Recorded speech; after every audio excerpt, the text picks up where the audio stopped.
Hey everyone, and welcome to another deep dive. Today we're all about dental tourism. Specifically, we'll be looking at Medellín, Colombia. Right. So I know you're thinking about getting veneers, right? Right. And you're probably wondering about the quality and all that. Definitely. The cost, the safety, those are big concerns, especially when you're considering going to another country for dental work. Exactly. And we've got this awesome website from a dental clinic in Medellin, and they specialize in veneers for, well, for people like you, international patients. It's really interesting. This clinic seems to be all about high-quality care, which, from what I've read, is kind of a theme in Medellin's approach to dental tourism. Okay, so let's get down to brass tacks. Why Medellin? What makes it such a hot spot for dental work? Well, this clinic makes a pretty bold claim. High-quality dental care at a fraction of the cost, like up to 80% less than what you'd pay in the U.S. or Canada. Wow, that's a huge difference. Yeah. But are they cutting corners to offer those kinds of savings? Not from what I can tell. They really emphasize their use of top-notch materials. Things like Emax porcelain, which is known for being super durable and looking natural. So they're not sacrificing quality for affordability. Nope. And they're big on technology, too. They use CAD/CAM, computer-aided design and manufacturing. Ah, so high tech. Is that common in Medellin? Seems to be. And it makes sense. Colombia's medical tourism industry is booming. It's actually the second largest in Latin America. I had no idea. Yeah. But a website is just a website. Who's the brains behind this whole operation? That would be Dr. Paulina Gutiérrez García. She's got some serious credentials, specialized training in cosmetic dentistry, a diploma in advanced aesthetic dentistry. Hold on, a diploma in advanced aesthetic dentistry. So she knows her stuff when it comes to creating beautiful smiles. Definitely. And she's got over 6 years of experience under her belt. She sounds very qualified. But what about her approach to veneers? Is there anything that sets her apart? Well, what stood out to me is her focus on minimally invasive procedures.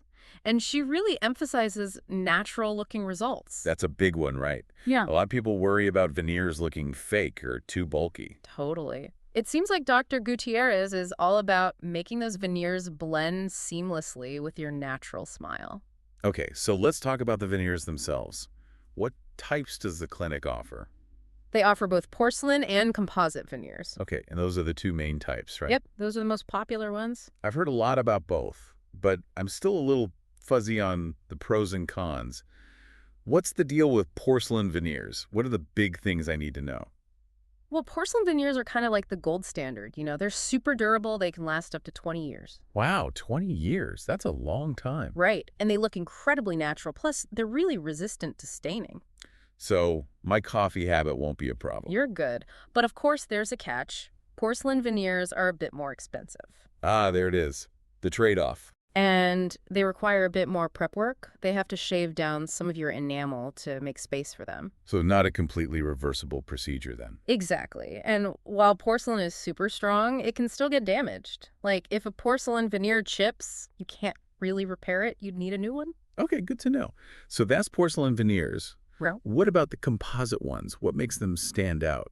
well, composite veneers are much more budget-friendly. Ah, so that's the appeal. Yeah, and they're often a lot less invasive. Sometimes you don't even need to shave down any enamel. That's amazing. And I've heard they're faster to apply to. Is that right? Yep. You don't have to wait for them to be made in a lab. You can usually get them done in just 1 or 2 appointments. So if I'm short on time, composite might be the way to go. But I'm guessing there are some downsides too. Of course. The main one is their lifespan. They usually only last about 5 to 7 years. Ah, so you might be looking at replacements sooner. Right, and they're a bit more prone to staining, so you have to be a bit more careful with what you eat and drink. Got it. So it's like a classic trade-off. Porcelain is a bigger investment up front but lasts longer and stays brighter, while composite is more budget-friendly but might need more upkeep down the line. Exactly. Oh, and here's a cool stat. A study found that a whopping 85% of porcelain veneers were still going strong after 15 years. Wow, that's impressive. So it really speaks to their durability. And I'm guessing the clinic is pretty upfront about the cost difference between the two types of veneers. Oh, yeah, they've got a detailed price breakdown for both. It's really helpful for comparing the costs. And you can really see the savings compared to prices here in the U.S. and Canada. Transparency is always a good sign. But let's be real, safety is a huge concern when you're considering going abroad for dental work. How does this clinic address that? Yeah, that's a valid concern, and honestly, they seem to take it very seriously. They're very open about their safety protocols. Okay, that's a good start. But what specific measures do they have in place? Well, for one, they follow strict international sterilization standards. They use something called ISO 14665. ISO 14665. That sounds pretty official. It is. Basically, it ensures that everything is totally sterile. They use autoclave sterilization, which is basically like a high-pressure steam cooker for medical instruments, and they run daily spore tests. Wait, daily spore tests? What are those? They're just a way to double-check that their sterilization equipment is actually doing its job, killing all the bacteria and spores. They're not just saying they're following protocols, they're proving it. Okay, so they're really walking the walk. Totally. And they even have these independent experts come in every month to audit their sterilization processes. So, multiple layers of checks and balances. That's reassuring. It is. And get this, they're even willing to provide documentation of all their sterilization procedures if you ask. Okay, points for transparency. But even with all these precautions, there are still risks involved with medical tourism, right? Absolutely. No procedure is completely risk-free. And to their credit, this clinic acknowledges that. They have a whole section on their website about risk disclosure. That's good to hear. So what kind of risks do they highlight? They cover a lot of ground: potential medical complications, logistical challenges, things that could impact the cost, even things that could affect the treatment timeline. They're pretty thorough. Wow, they're not sugarcoating anything. Nope. And two things really stood out to me. Okay, what were those? Well, first, they acknowledge that follow-up care can be tricky when you're back home. If you have any problems, you won't have your regular dentist right there. Yeah, that's a good point. And second, they mention the possibility of language barriers, especially in an emergency. Right, that could be a big issue. It's important to consider all these things before making a decision. For sure. But enough about the practical stuff. Let's talk about Medellin itself. Yes. Beyond getting veneers, what's it like to actually be in Medellin? Well, it's a pretty amazing city. It's vibrant. And from what I've read, it's very safe, especially where the clinic is located. Okay, that's good to know. Safety first, right. Which part of Medellin is the clinic in? It's in El Poblado, which is known as the safest and most upscale district in the city. So it's not like I'd be stuck in some random part of town. No, not at all. El Poblado has tons of hotels, restaurants, things to do. So I could actually make a vacation out of it. Exactly. Medellin has these beautiful parks, a super lively food scene, lots of cultural stuff to check out. Okay, I'm sold. Now, back to the practical stuff. I know the clinic mentions a pre-procedure guide. What's that all about? It's basically a step-by-step guide that walks you through the whole process, from scheduling your consultation to actually planning your trip. Okay, sounds helpful. So first things first, how do I schedule a consultation?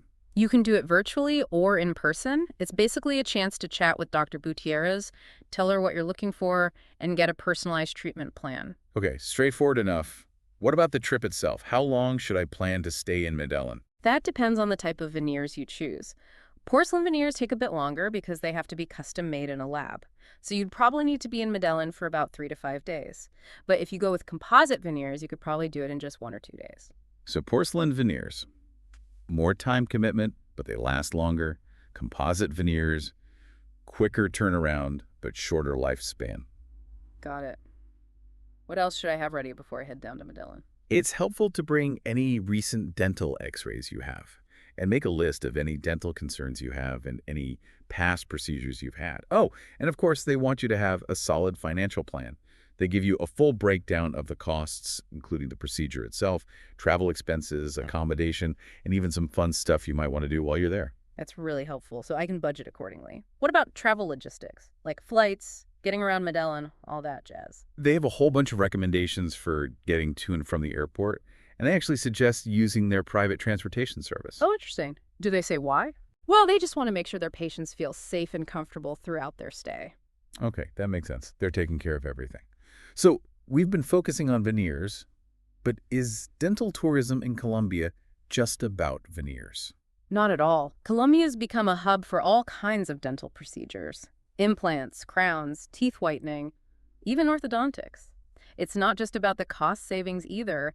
The quality of care is a big draw, and, well, the fact that you can combine treatment with a vacation is a bonus. Wow. So Colombia is really making a name for itself in the dental tourism world. Definitely. The industry is booming there. It's definitely something to keep in mind if you're thinking about any other dental treatments down the line. I'll keep that in mind. Okay, so let's recap what we've learned so far about this clinic in Medellin. We've talked about the significant cost savings, the emphasis on using top quality materials and technology. And of course, the impressive credentials of Dr. Gutierrez. Right. And we addressed the elephant in the room. Safety. It seems like this clinic is going above and beyond to make sure their patients feel safe and well cared for. Totally.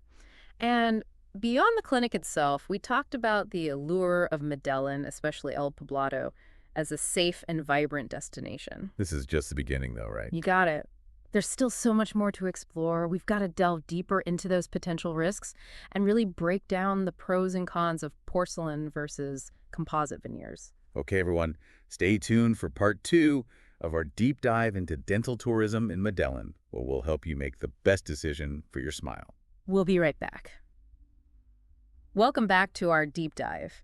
Before we jump back into the whole veneer thing, I think it's really important to talk about those potential risks we mentioned. You know, the risks of going abroad for dental work. You're right. We can't just gloss over that. And to be fair, this clinic doesn't. They're actually very upfront about it. Yeah, they have this whole section on their website dedicated to risk disclosure. It's great. Transparency is key, for sure, especially when it comes to something like medical tourism.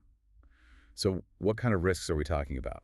Well, they break it down into 4 main categories: medical risks, logistical risks, cost-related risks, and then risks specific to the treatment timeline. Okay, let's unpack that a bit, starting with medical risks. What are some examples? Well, they acknowledge that any medical procedure can have complications, but they point out that when you're in a foreign country, it might be harder to get follow-up care. Right, if something goes wrong, you can't just pop over to your regular dentist. Exactly. And they also talk about the potential for language barriers, especially in an emergency. That could be a real challenge. Definitely. Okay, so what about logistical risks? What do they mean by that? Well, things like needing an extra trip back to Medellin if the treatment takes longer than expected or if you have complications. And they also talk about the limitations of international insurance. So you're kind of on a tighter schedule, and you might not have the same safety net you would at home. Right. And then there are the cost-related risks. Yeah, money always adds another layer of complexity. For sure. They mention things like exchange rate fluctuations, which could mess with your budget. And, of course, there's always the chance of needing extra treatment, which means extra costs. Ugh, yeah, that's the last thing you want. So it's wise to have a little financial cushion just in case. Exactly. And then the last category is treatment timeline-specific risks. Basically, things that could go wrong at different stages of the veneer process. Okay, give me an example. Well, for porcelain veneers, there are potential risks associated with the initial preparation, with the temporary veneers you wear while you wait for the permanent ones, and even with the final placement. So basically things that could go wrong at any point in the process. Right. And composite veneers have their own set of risks too, although the timeline is much shorter. Makes sense. So they really seem to be covering all their bases. They really do, and they make it very clear that you need to understand these risks before you commit to the procedure. They really encourage potential patients to do their research and ask questions. That's good. It shows they care about their patients being informed. Okay, so let's switch gears a bit and go back to the whole porcelain versus composite debate. I know we touched on it before, but I think it's worth digging a little deeper. Absolutely. It's such a common question. People get confused about which type is best for them. Right. There's so much information out there, it's hard to know what to believe. So let's break it down. Starting with porcelain veneers. What are the key takeaways? Well, porcelain veneers are known for their durability. They can last anywhere from 12 to 20 years. Wow, that's a long time. Right. And aesthetically, they're really the best. They look super natural. So if I'm going for longevity and a natural-looking smile, porcelain's a good option. Exactly. They mimic real teeth really well. Plus, they're super resistant to staining. Coffee, tea, red wine, all that good stuff. That's a big deal for me. I love my coffee. But what are the downsides? Well, like we said before, they're the more expensive option. And they do require some enamel shaving. Okay, so you're making a bigger commitment with porcelain. What about damage? Can they break? Oh, yeah, for sure. They're strong, but they're not indestructible. If they chip or crack, you usually can't just repair them. You'd need a new one. Got it. Okay, let's talk about composite veneers. What makes them a good choice? Well, the biggest draw is the price. They're way more affordable than porcelain. Okay, that makes them accessible to a lot more people. Right. And they're less invasive. Sometimes you don't even need to shave down any enamel at all. Wow, that's amazing. And because they don't have to be made in a lab, the whole process is much faster. You can get them done in just 1 or 2 appointments. So if you're short on time, Composite is the way to go. Mm. But what are the trade-offs? Well, the biggest one is the lifespan. They usually only last about 5 to 7 years. Right, so you might be back for replacements sooner. Yeah. And like we said before, they're a bit more prone to staining. So you have to be more careful with what you eat and drink. Got it. So it's like a classic trade-off. Porcelain is a bigger investment up front, but lasts longer and stays brighter. Composite is more budget-friendly, but might need more upkeep down the line. Exactly. It all comes down to what's important to you. Right. Your priorities, your budget, your lifestyle. So how do you know which type is right for you? Honestly, the best thing to do is talk to a qualified dentist.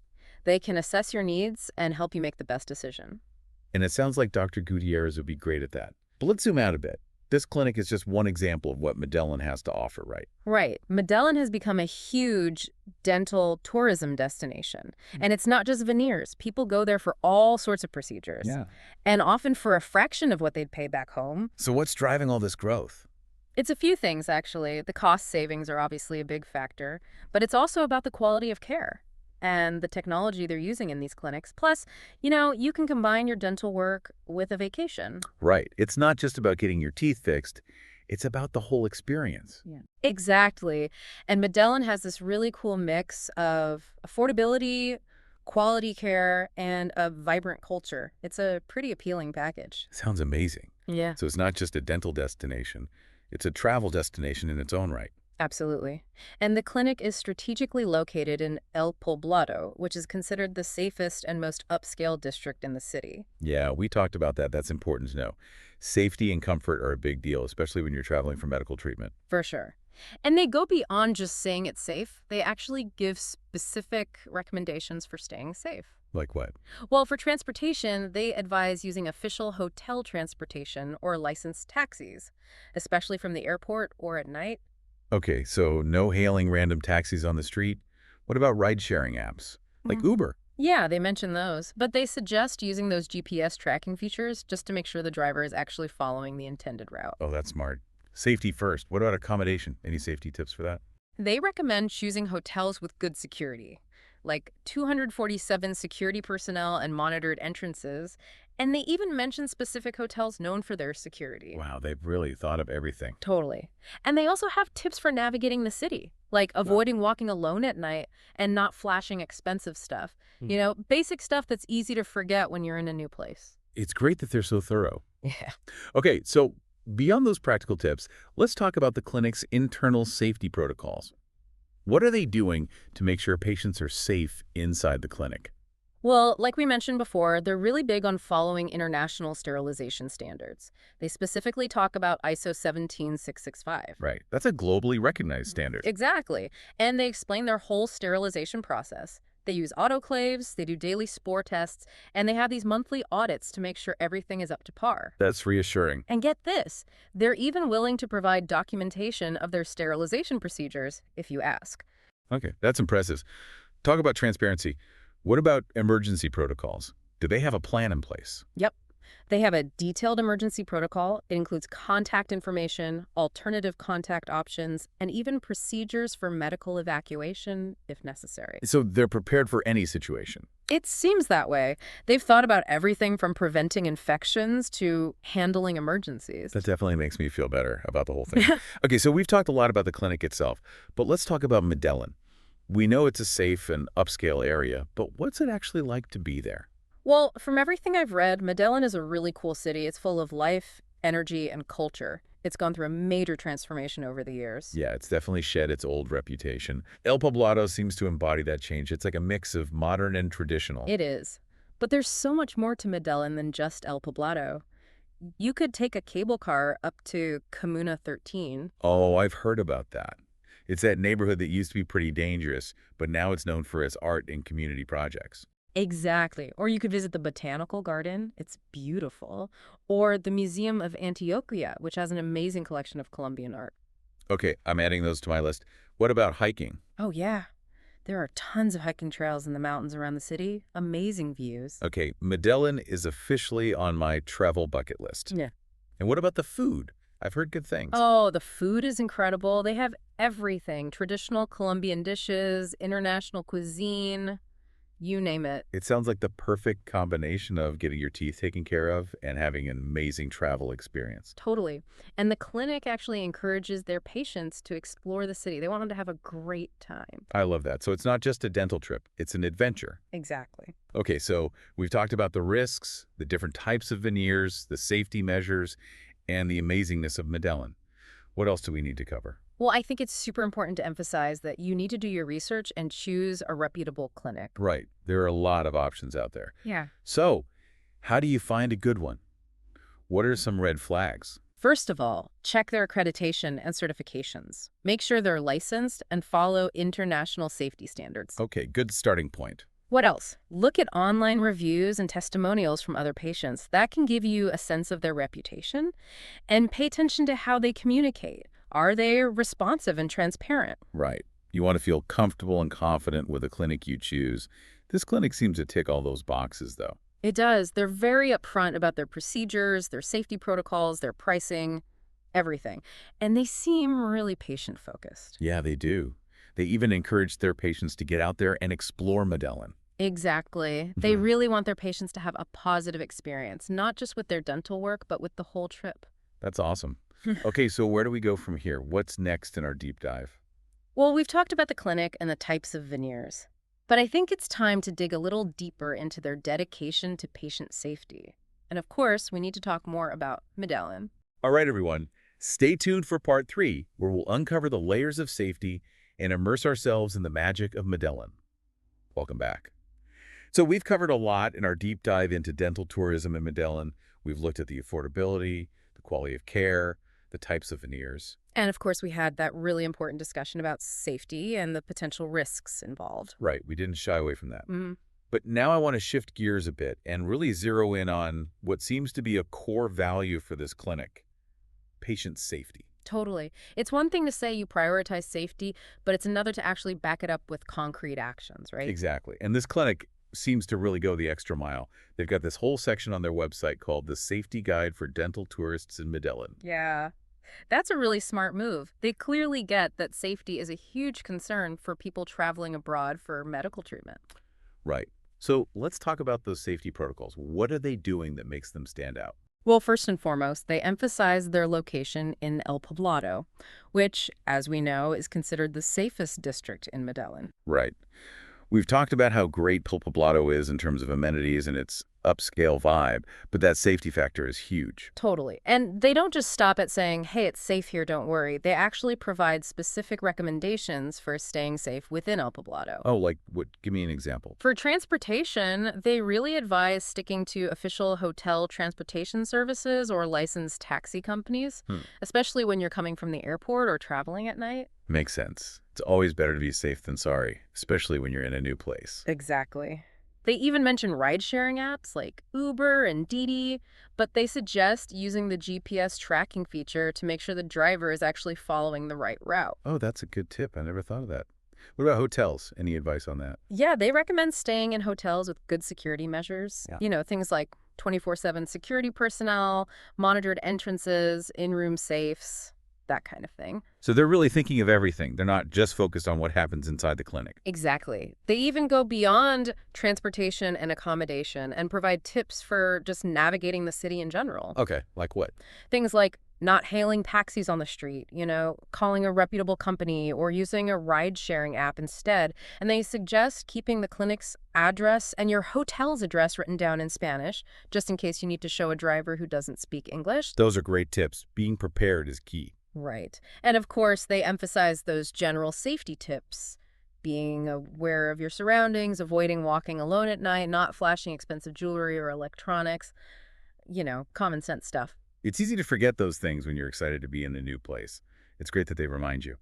Okay, so we've talked about those practical safety measures, but what about inside the clinic itself? What are their internal safety protocols like? Ah, yes. We touched on this before, but it's worth repeating. They're super strict about following international sterilization standards.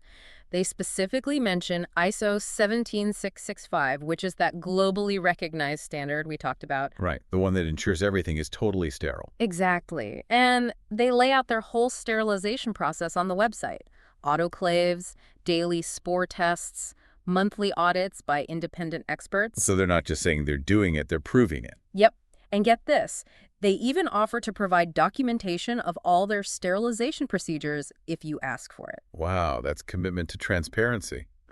Okay, but what about emergencies? What if something unexpected happens? Do they have a plan? They totally do. They have a really detailed emergency protocol, contact information for the clinic, alternative ways to reach them, procedures for medical evacuation if needed. Wow, they've thought of everything. Right. And they even mention that translation services are available. Oh, that's so important, especially in an emergency situation. It sounds like they're really going above and beyond to make sure their patients are safe. Okay, so we've covered the safety stuff. Let's talk about Medellin. We know it's safe and upscale, but paint me a picture. What's it like to be there? Okay, so picture this. Medellin is this vibrant, energetic city full of life and with this incredible cultural heritage. It's a city that's really transformed itself. And El Poblado is at the heart of that transformation. Totally. But honestly, there's so much more to Medellin than just El Poblado. Have you heard of Comuna 13? Oh, yeah. The neighborhood that went from being considered dangerous to being known for its amazing art scene. Exactly. You can take a cable car up there. It's amazing. Or you could check out the Botanical Garden. It's stunning. Or the Museum of Antioquia. They've got a fantastic collection of Colombian art. Okay, I need to go to Medellin. What about nature? Is there good hiking around the city? Oh, tons. Beautiful trails in the mountains. The views are incredible. Medellin just keeps getting better. What about the food? Spill the Yeah. beans. Oh, the food scene is out of this world. They have everything you could imagine. Traditional Colombian food, international cuisine. It's a foodie's paradise. Okay, so it sounds like the perfect combination of getting your dental work done and having an amazing travel experience. Right. It's not just about the procedure, it's about the whole experience. And this clinic gets that. They really encourage their patients to get out there and explore. That's awesome. It really seems like they care about their patients' well-being inside and outside the clinic. They do. They want people to have a positive experience overall. Well, I think we've covered just about everything there is to know about dental tourism in Medellin. The cost savings, the quality of care, those important safety measures, the pros and cons of porcelain versus composite veneers. And we even took a virtual tour of the city. We did.